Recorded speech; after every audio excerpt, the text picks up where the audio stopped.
special show Industry Talks. Viewers, as you are aware that Urban Transport News and Metro Rail today has jointly launched an on-demand industry talk show to discuss and seek opinion from industry leaders about the recent trends in railways, metro infrastructure, construction and transportation industry. I, Khushbu Parveen from Metro Rail today, welcome you with the open heart. I feel very grateful to introduce our guest of the show, who is an ex-Class 1 Indian Railway Officer IRSEE. He served in Indian Railway for more than 17 years before moving to the private and corporate sectors. With a vision to create a niche in the railway system design consultancy, he formed Leap Infraasys Private Limited in year 2010.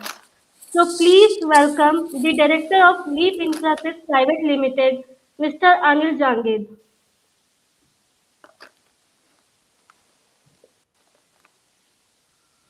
Welcome to our show, sir. Thank you very much, Prabhu. Thanks for How having are me you? here, and good morning to all the viewers. Okay. Sir, one of our colleague, Ms. Anushka Priyadashni, will take your further interview. So over Okay. to you, Anushka. Hello, sir. Thank you so Hello, much. Anushka. Okay. All right, sir. So let's start, sir. Sir, Yeah. you have been part of the railway industry for more than 27 years. Please tell our viewers about your professional journey in the railway industry. Okay, Khushbu. So, yes, I am a career-long railway person. I started in Indian Railways back in 1993. I joined the electrical department of Indian Railways, worked in Western Railway for about 10 odd years. Then I moved to RITES, which was on deputation from Railways to RITES, and I worked in DMRC project. And in the rights division of urban transport division, because I had the aspiration to really learn about the urban transport and the metro in particular. And thereafter, I left railway and rights both, and I joined a company called Leap Infraasys Private Limited with the intent of pursuing a career in infrastructure finance, as I did my MBA finance also back in 2001 and 2. So I joined Shire, and thereafter I started my own company, this Leap Infraasys Private Limited, in year 2010. And since then, we have been rendering technical engineering services to various clients, which include metros, corporates, contractors, and the likes. And so I would say the journey has been very satisfying all along, whether be it railways, whether be it rights, the metro project, Shre, and being entrepreneur now. And it has been a good progression, I would say. And in the current job, I draw a lot of satisfaction from the fact that not only we get to work in many projects at the same time, but also I have got a chance to really groom younger talent who generally come from not A and B city, but C and D cities, and not from the fancy engineering colleges. But we have been able to groom them, and they are developing into good professionals and leading a, I would say, very dignified life now. So it has been a very satisfying journey so far. All right, sir. So, Indian Railway is currently working on its mission Raftar to upgrade the speed of conventional trains up to 160 kilometers per hour on various high density routes. What are your Right. thoughts on this and how this mission will impact the existing railway infrastructure? Please explain about some challenges that Indian Railway may face in implementing this mission and possible solutions. Right. So, first of all, it's a great initiative, and India needed to do it. It has been in the sort of consideration for, I would say, decade or so. And so the challenges are two-phased, I would say. One is you see, when you increase the speed from 100 or to 160 kmph or more, it essentially implies that you need to straighten the track. The curves in the track need to be straightened, made flattened, and you can imagine when railway line is passing through the city area and with existing curve already built in. Curve means the speed restriction will be there.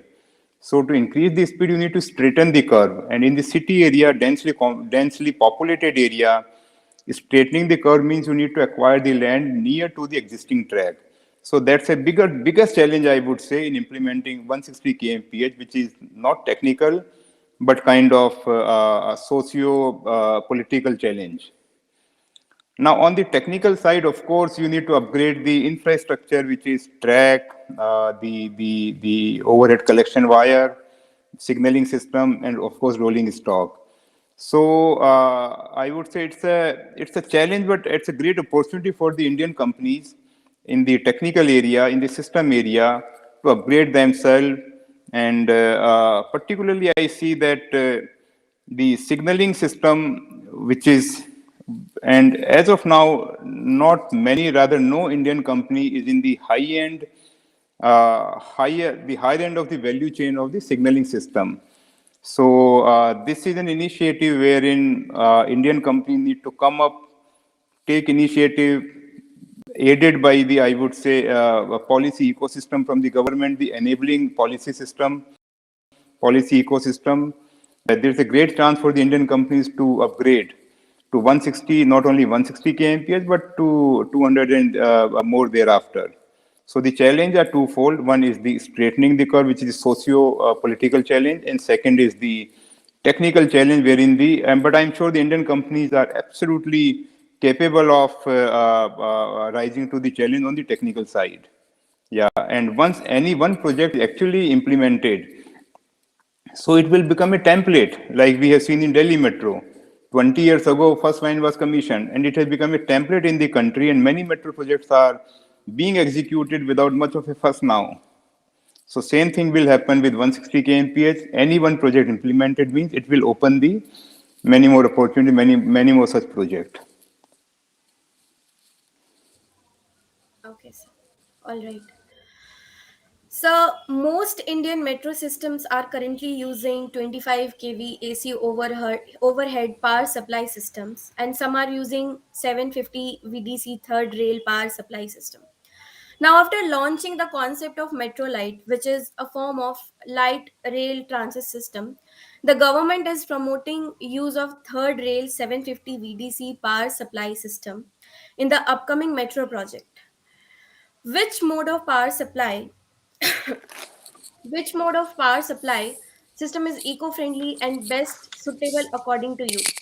Kindly share your thoughts on this. Okay. So the AC and DC has been is a very old debate, and I would rather put the question in a little different manner. It is not about the third rail and the overhead collection system, but it is AC traction versus DC traction. You know, in the DC traction, you spoken about the light rail metro. So in the light rail metro also, with DC traction, overhead collection system can be there, and it will have to be there when you build the transport system at grade. So you cannot have the third rail running at the road level. It has to be overhead. So the basic question is 25 kV AC versus DC system, 750 volt DC or 600 volt DC system. So, you know, Khushbu, in anywhere in the world, we have some 200 odd metro systems, and in none of the single metro, at least I do not know, where 25 kV AC traction system is there, except in India, which started with Delhi Metro, and then few metro adopted it, like Mumbai Line 1, Mumbai Line 3, Chennai, and Hyderabad. So, and why no one follows 25 kV AC system in metro? To us, the answer is easy. But you know, when Delhi Metro was being built, and as a matter of fact, even Kolkata Metro, which is the first metro in India, is with 750 volt DC system. Now, when the Delhi Metro was being built in late 90s, when the planning was being done, the designing was being done, when the Delhi Metro organization built up fully. So Delhi Metro was hemmed by senior IR professionals only. And you know, they had the background in 25 kV AC system. So they knew the virtues of 25 kV AC system. They knew the system, and so naturally their leaning was toward 25 kV AC system.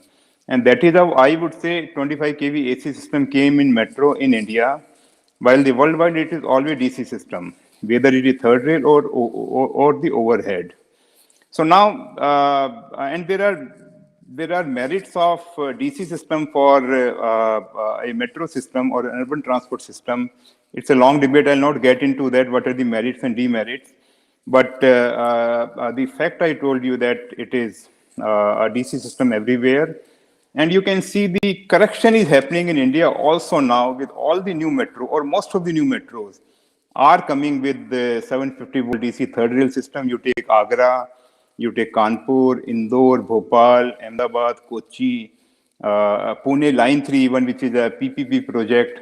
So I would say it is a correction taking place in the country, and 750 volt DC third rail is being adopted in all the new metros. And even Delhi Metro is considering one of the lines in their phase 4 with the DC system.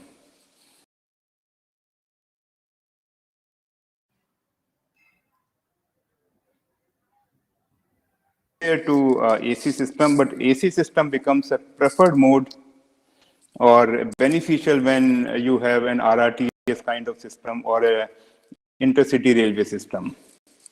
And as far as the eco-friendliness is concerned, both are eco-friendly, both are electric form of energy and used in either used in the train finally, energy produced elsewhere but used in the train.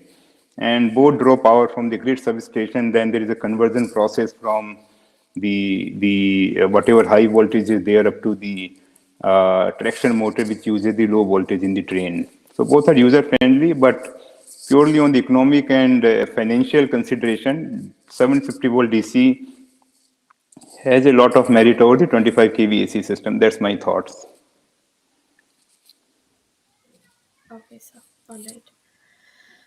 So recently, the Controller and Auditor General of India has pointed out various discrepancies and irregularities on the detailed project Delhi Metro's Phase 1, 2, and 3, such as wrong ridership projections, breaching government norms, etc. What are your thoughts on this? What things DPR consultants must keep in mind while preparing the project reports for big railway and transportation projects?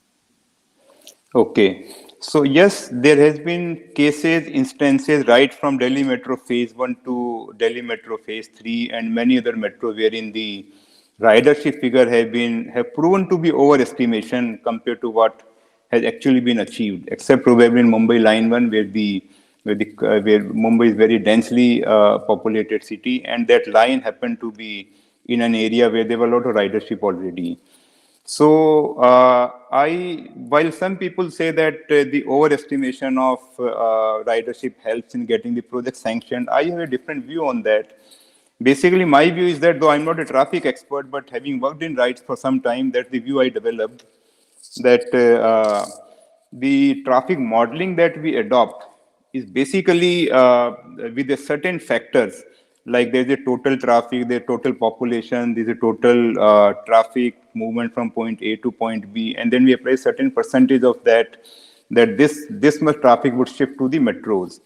So I think the model need more customization in the Indian conditions.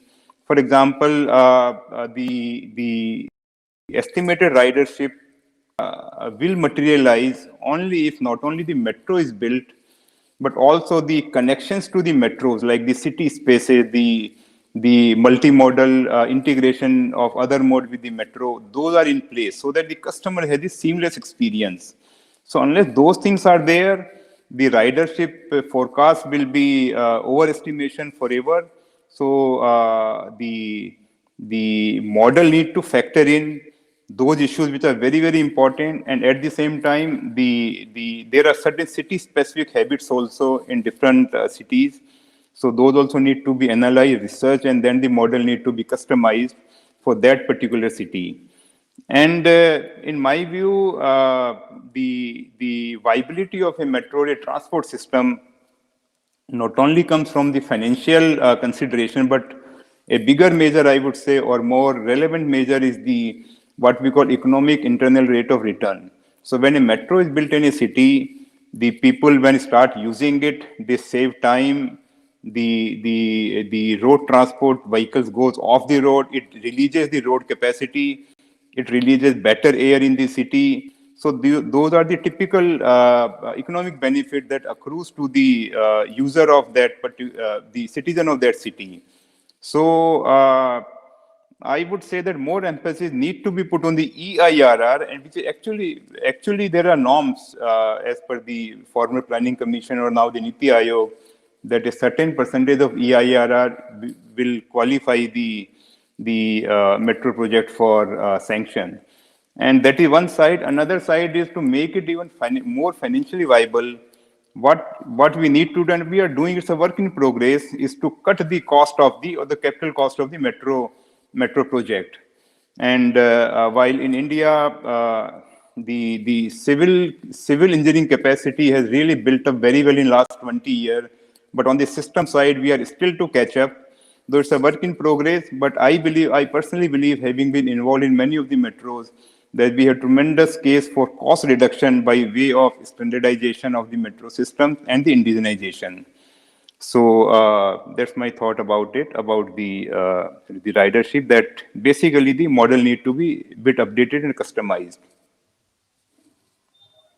Okay, sir. So, according to new metro rail policy, the government is emphasizing on the indigenization in modern railway projects, following the provisions of the Make in India and Atmanirbhar Bharat initiatives. Do you think India can achieve self-reliant targets in the metro rail system, where most of the system contracts are being awarded to foreign companies? Do you see these initiatives as new opportunities for Indian companies? Yeah. So I wouldn't say that all the system contracts are awarded to the foreign company, but yes, they have the dominance, even if not as being the direct contractor to the metro, but in terms of the key solutions and the key product. It's a fact that despite India having the companies like L&T, Texmaco, Titagarh, and many others coming in, Linkson, ABB, but still the key product and the core solutions, Indian companies have not been able to develop yet. And that is why this Make in Indian Atmanirbhar policy of the government of India has come up. And there is a Make in India, I would say, guidelines also issued, wherein which becomes part of every tender package, wherein certain percentage of the value of the contract need to be sourced within India, or the value addition within India. So to that extent, the policy is there, and local value addition is there. But I personally believe that we need to go to next level, because if you see a value chain of any industry or any product, then like we have Apple phones. So Apple, we all know that Apple phone are being manufactured in China and now in India also, but the top end of the value chain, which is design, is retained by the Americans, the IPR with them. So I believe that under the Make in India and the Atmanirbhar policies, the policy need to evolve, not only to define the percentage of the total value accruing in the country, but also we need to basically target the top end of the value chain, which is the design, engineering, intellectual property rights. So if the enabling policies are there, and I would say that is also a work in progress, then right incentive will be created for the Indian companies, Indian institutes, to really come up with the certain solutions and certain intellectual properties. So yes, I believe that Indian companies definitely will rise to the challenge, no doubt about it. And India will be self-sufficient in the metro rail system. I don't doubt about it. And in India we have a lot of engineering talent, lot of engineering institute, lot of PhD students, and we have IT capability which is recognized worldwide. So, but somehow we have not been able to trigger a right mix of those two capability together, that IT and the engineering capability in the railway system space at least. Once a trigger comes, I think it will open many more opportunity, and many more things will be accomplished in India by the Indian companies. Yeah.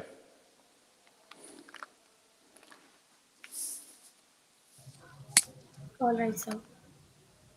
Please highlight some new development in rail system design and how Leap Infrasys is working with railway innovators. Right. Okay. So, when I worked in Delhi Metro project, that was back in 2004, 2003 to 2005, we were seeing that many system studies were being procured by Delhi Metro, and from the foreign consulting company, from the foreign organization. That included many of the like train simulations, traction simulation study, electromagnetic study, tunnel ventilation study, reliability studies, finite element studies, and whatnot. So these used to be sort of black box for us, and we used to get fascinated that when we will be able to do those kind of things in India. So I'm happy to share that over a period of time at Leap, at this company, we have acquired a lot of software for all those studies, and many of the studies we do in-house now with our own resources, with our own engineers, sometimes even very fresh engineers, the freshers, and they are able to perform and to the level where we used to procure from the foreign firms at that point of time. And in fact, in last 2 3 years, we have undertaken so many studies for so many metro that it is like a routine for us, for the whether it is the traction simulation study, whether it is CFD, tunnel ventilation, EMC, reliability studies, and all those things we are able to do. But I still see the bigger challenge for us is now, because so far we have acquired the software from wherever, like Europe or America.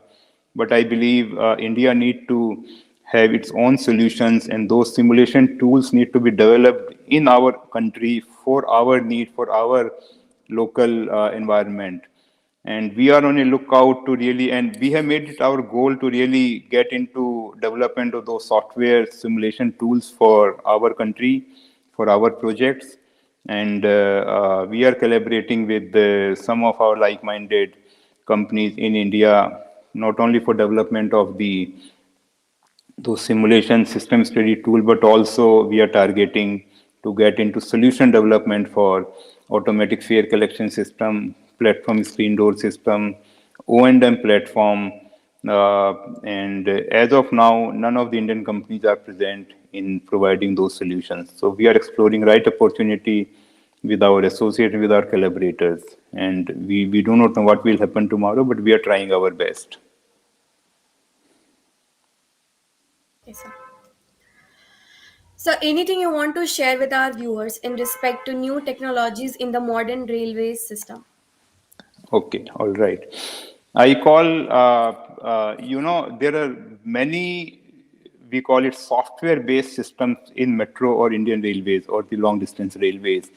Like we have the traction power SCADA, the telecom SCADA, the entire train control system is a software-based, signaling system is a software-based system, building management system, automatic fare collection system, and many more.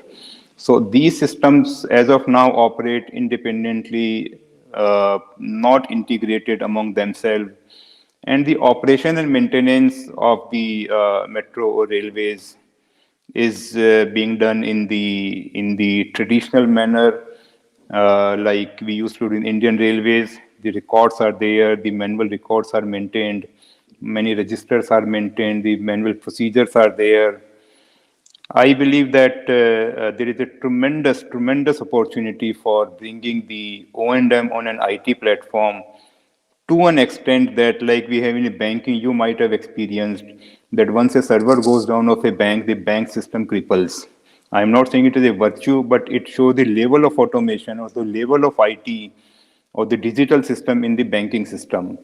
So the railways and metros are, as of now, far away from it. If any server goes of any station or any office, there's hardly any the crippleness we feel that the IT system has gone and the metro operation not affected.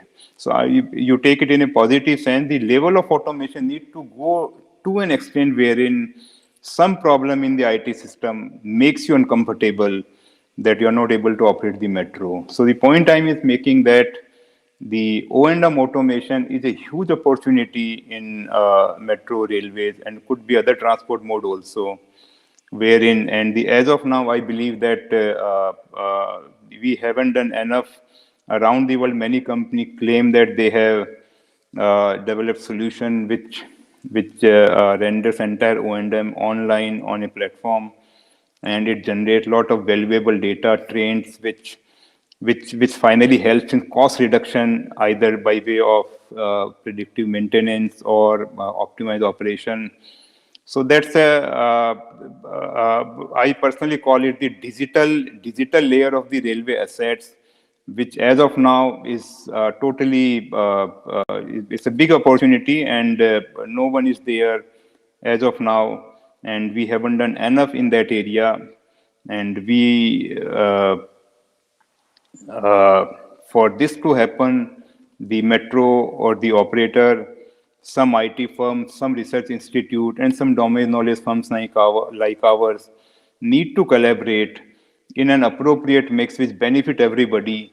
And then this kind of system can be taken to a highly mature level, which will be beneficial to all the stakeholders involved. So, in nutshell, that O&M bring getting into the IT platform with the addition of the AI and machine learning to finally move to the predictive maintenance and optimize operation is a big opportunity. Yeah. All right, sir. So my last question for you is, so you are Mm-hmm. also a member of Institute of Urban Transport. Please tell our Mm-hmm. viewers about some significant in developing the standardization of systems of metro railways. Okay. So, though I'm member of IUT, but I'm not very happy to share that I've not been active in that institute for some time. But yes, IUT under Ministry of HUA has developed the standard specification for metro rail system. You know, this thing started way back in 2012, 2013, when it was what it was, I think, Ministry of MOUD at that time, MOUD. So it started at that time, and the objective was standardization and indigenization metro rail system. And I was part of that effort, wherein senior professionals from many of the metro were member of that committee, some member from MOUD, and I was also part of that. So at that time, I think, some 6, 7 subcommittee were set up for various system like rolling stock, traction, fare collection, signaling, O&M. I was part of 3 or 4 of them, and at that time also we published report. MOD published report against for all of those initiatives. And later on, I think in 2018. MOUD or MOHUA now has come up with the standards specification for a metro rail system, which is a good initiative. And they have tried to standardize the metro rail system for both kind of tractions and different kind of signaling and other systems. So I would say it's a very good initiative, but it's a work in progress, and it should continue. Rather, this kind of thing should be unending. Basically, the research should keep going on for those initiatives, because the technology is fast changing. It is not that we make a specification today and it will be good 10 years from now also. So it is a live thing, and I think it's a work in progress, and it will continue to evolve further. Okay, sir. Thank you so much. Thank you so much for joining us, sir. Khushbu will take over from here. Over to you, Khushbu. So much, Anushka. Thank you, sir. Thank So, you very much. viewers, okay. So, viewers, I hope you liked today's episode. We will come with another amazing personality in our next episode. And viewers, if you are a leading company which is working in transportation, infrastructure, construction, metro sectors, you can join our next episode of Industry Talk Show. To fix your schedule, you can call me on my number 9343558967, or you can email me at globis@urban-transport-news.com. So, for better reach of your company, product and services, sponsorship option is also available. I would love to serve you. For uh, for more details, you can log in our website www.metrorailtoday.com or www.urbantransportnews.com. Thank you so much, everyone. Thank you, sir. Thank you very much. Thank you all.